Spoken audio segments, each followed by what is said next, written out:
After a string of unpopular movies in the late 80s and early 90s, some folks were claiming Sylvester Stallone's career to be over. That is until the 1993 blockbuster Cliffhanger completely revived him. Kind of funny how that works in Hollywood. Put out a few stinkers and everyone's calling for your head. Then release a crowd pleaser and everyone loves you again. When Cliffhanger was hitting theaters, Stallone was still working on his next film, Demolition Man. Originally, the movie was meant to pit action heroes Jean-Claude Van Damme and Steven Seagal against one another. Both of them declined because neither one of them wanted to play the bad guy. The first draft of the script was written by Daniel Waters, who wrote the brilliant teen satire, Heathers. It was written as a lampooning of action films, a satire that was taking the piss out of those machismo-filled movies. Not entirely happy with the script, the studio handed it off to other writers. As it passed from writer to writer, it had a satire removed and then inserted back in again numerous times. Some drafts were more serious, some were more silly, but both seemed to miss the point of the original script. Producer Joel Silver stepped in, hired a new writer, and was able to get a script that struck the perfect balance of action and comedy. Italian director Marco Brambilla was brought in to direct. This would be his first film. With the humor back in the script, the studio wanted to bring in Sylvester Stallone. While he was known mostly for action movies, his comedies failed. However, they saw the potential in melding the two for the foundation of Demolition Man. Stallone wanted to hire Jackie Chan as Simon Phoenix, but Chan turned it down, not wanting to play a villain. Silver wanted Wesley Snipes for the part, but he had no interest. He flew out to the set of Rising Sun, where Snipes was working alongside Sean Connery, and convinced him to play the role. For the film's secret villain, they hired classic actor Nigel Hawthorne. Hawthorne wasn't particularly enthused about doing the movie. He was doing it simply to help get funding for his next film, The Madness of King George, which got him an Oscar nomination for Best Actor. While the concept of the film was a satire on action movies of the 80s, it was also poking fun at a future where PC culture was allowed to run unchecked. With a roughly $50 million budget and a very tight schedule, they set off to make the film. The movie was set to start in the not-so-distant future of 1996. Los Angeles had become a demilitarized zone and was in complete chaos. They shot this right after the LA riots, which influenced the look of the demilitarized LA. They even included actual photos of the riots in the Hall of Violence. They wanted the movie to have a big badass opening, so they started it with Stallone bungee jumping off a twin-rotor helicopter. The downdraft of the rotor blades created 120-mile-an-hour winds. They had to bolt pieces of the set down to make sure they didn't fly off and kill someone. At one point, the helicopter got too close to a camera crew and sent them flying. In 1992, Silver produced Lethal Weapon 3.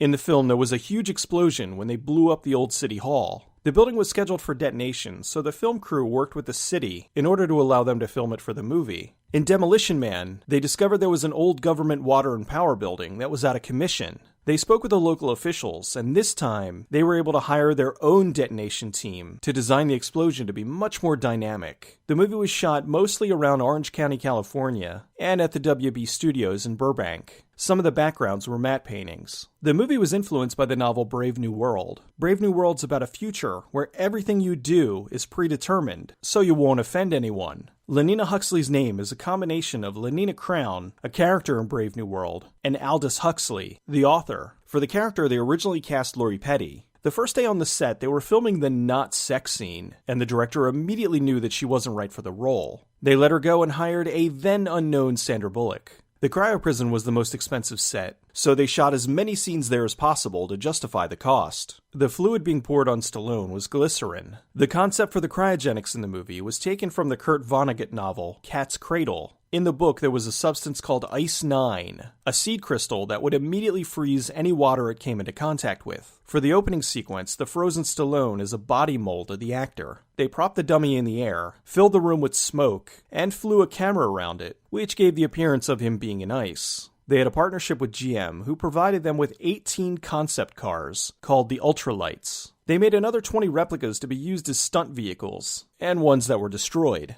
The cars were constantly breaking down, so for many of the driving sequences, they filmed the background plates in Orange County and ran them on rear projectors as the actors did their scenes in the cars. Part of the GM deal also netted them this classic car, a 1970 Oldsmobile 442. The costumes for the civilians were designed to cover as much skin as possible, because in the future the ozone layer was depleted. The police station was designed to look like a combination of a library, a department store, and an air traffic control tower. They developed the computers to be what they thought interfaces in the future would look like. With all the touchscreen stuff, they weren't that far off. Both Stallone and Snipes did many of their own stunts. Much like Bruce Lee, Snipes' karate moves were so fast, the camera had a hard time picking them up. In order to get them to film properly, they had to ask him to move slower. When Stallone was first released from the cryo prison, they jokingly called this the birth of Venus. When Stallone and Snipes fall into the underground set, they purposefully designed this to have as many action cliches as possible. Crates, boxes, rundown cars, plenty of cover, and everything explodes. The projectiles fired from the supergun were optical effects.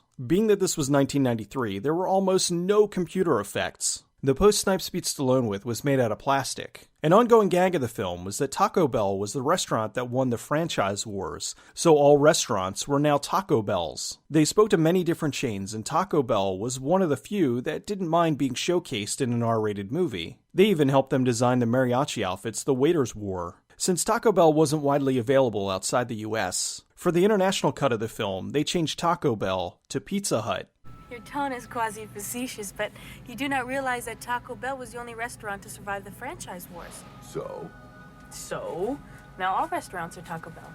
Your tone is quasi-facetious, but you do not realize that Pizza Hut was the only restaurant to survive the franchise wars. So? Now all restaurants are Pizza Hut. The Taco Bell building was Hughes Aircraft in El Segundo, California. Some scenes were shot in the new Los Angeles Convention Center, which was just built but wasn't open to the public yet. They were the first of many films to shoot there. The car chase was filmed on the Imperial Highway in El Segundo. It was still under construction at the time, so they didn't have to worry about closing it for filming. When Stallone's being shoved on the road's actually a rolling carpet with a road texture on it. The freedom fighters from the underground were called Scraps. Stallone's personal trainer was one of them. Much like Waterworld and other 90s movies, Jack Black from Outer Nowhere. Jesse Ventura had a small role as one of Snipes' henchmen. The nude chat girl was actress and Penthouse Pet of the Year 1992, Brandy Ledford. Stallone thought Rob Schneider was funny and insisted on hiring him for Judge Dredd in 1995. It's rumored basketball player Dennis Rodman was inspired to start dyeing his hair because of Simon Phoenix. In Huxley's office, there's a Lethal Weapon 3 poster. Steve Kahan is the captain in 1996 Demolition Man and the police captain in the Lethal Weapon series. The character of Edgar Friendly was completely rewritten for Dennis Leary when he was cast. Glenn Shaddix was hired essentially to reprise his role from Beetlejuice. The Scraps wardrobe was made up of car parts, debris, and anything else they think would have been discarded in the ruins underneath the city. Sandra Bullock's dress in the Taco Bell scene was made up of rocks and weighed over 40 pounds. At one point, the weight of the dress caused it to rip, which is why she has her arms like this. It's to keep the dress together. In the beginning of the film, Snipes says, "I swear, I'd lose my head if it wasn't attached." Which is foreshadowing to the end where he gets his head knocked off. The head was made out of resin and dipped in liquid nitrogen, which is what made it so brittle it exploded on impact. The film wrapped, but due to some of the effects, they went slightly over budget, and the film ended up costing about $57 million. Warner Brothers didn't like the first cut of the film, so they took out a good chunk of the violence and some of the extended scenes. They removed a part where Snipes cuts out the warden's eye. Now we don't see that, we just see the aftermath. They also removed a scene where Snipes guns down a room full of guards. They cut out a scene where Phoenix kills Zachary Lamb. They removed a fight between Stallone and Jesse Ventura. The biggest thing they cut out was a subplot where Stallone meets his daughter in the future as one of the Scraps. In one of the earlier drafts, Lenina Huxley was supposed to be his daughter. That would have been weird. Fred Decker's uncredited, but he was brought in to punch up some of the dialogue in the script. He also was the reason why they had the big opening in 1996. The movie was released in October of 1993 and was a hit, pulling in close to $160 million worldwide. Even though the movie was edited down, the director was happy with the result. He was proud of how the shorter cut helped to accentuate the humor and prove that Stallone did have some comedic chops. They launched a toy line to go along with the movie, which was just repainted figures from the New Adventures of He-Man. The film was a hit, but for some reason, Brambilla didn't direct again until 1997 with the Alicia Silverstone movie, Excess Baggage.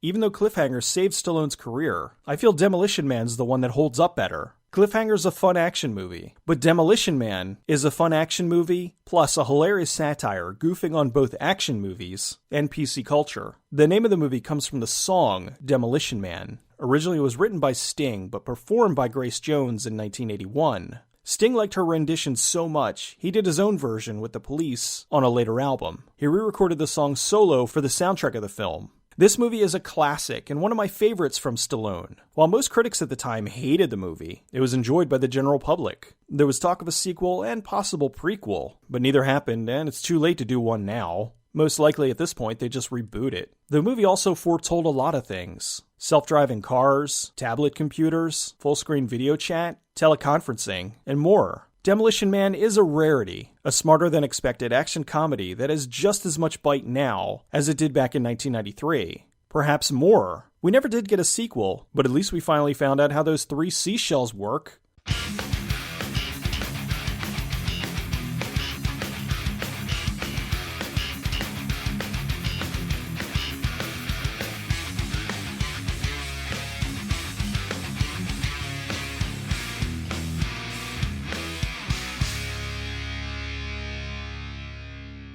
Honestly, look, this isn't the Wild West, okay?